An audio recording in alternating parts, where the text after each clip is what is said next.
2022 সালে টেট উত্তীর্ণ চাকরি প্রার্থীদের ধর্ণা মঞ্চে আইএসএফ বিধায়ক নওশাদ সিদ্দিকী।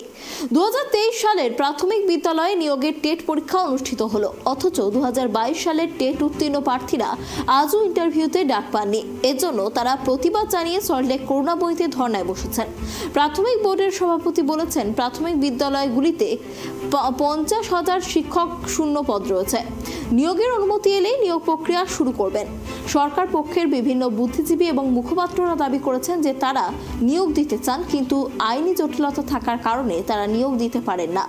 এমন অনেক ক্ষেত্রে তাদের পক্ষ থেকে দাবি করা হয় যে বিরোধীরা সরকারের বদনাম করতে মামলার মাধ্যমে আইনি জটিলতা তৈরি করে নিয়োগে ব্যাঘাত ঘটাচ্ছেন। কিন্তু এই প্রাথমিক নিয়োগে তো কোনো আইনি জটিলতা নেই। তাহলে 2023 সালের টেট হয়ে গেলেও আজ পর্যন্ত 2022 সালের টেট উত্তীর্ণদের ইন্টারভিউ হলো না কেন? এক্ষেত্রে শাসক দল বা সরকার কোন অজুহাত খাড়া করবে? এই প্রশ্ন তুলেই এদিন সরব হন আইএসএফ বিধায়ক নওশাদ সিদ্দিকী। অপদার্থ রাজ্য সরকার মানুষকে বোকা বানানোর জন্য ধর্ণার নাটক করছে। আর এখানে 2022 সালে যারা টেট পরীক্ষা দিয়েছে, যারা পাস করেছে, তাদের ইন্টারভিউর জন্য ইন্টারভিউ ডাকার জন্য এরা ধর্ণায় বসেছে। এটা ন্যায় সঙ্গত বলে ওই নাটকের ধর্ণাকে বর্জন করে এই ধর্ণাতে এসে গিয়ে এদের পাশে আছে।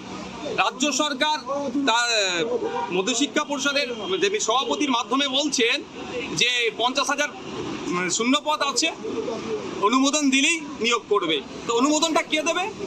রাজ্য সরকার দেবে। কিন্তু দুঃখের বিষয়, রাজ্য সরকার ক্লাবের অনুমোদন দেবে, মেলা খেলার অনুমোদন দেবে, কিন্তু শিক্ষক নিয়োগের অনুমোদন এরা দিচ্ছে না। আমরা দেখছি মদ খাওয়ার টাকা চাইলে এদের মাধ্যমে এরা দেবে, হই হুল্লোড় করার টাকা চাইলে দেবে, কিন্তু কন্টিনজেন্সি ফান্ড থেকে শুরু করে কম্পোজিট গ্রান্ট যেগুলো আছে সেগুলো চাইলে শিক্ষা ক্ষেত্রে মান উন্নয়নক এরা কোনোদিন চাইছে না।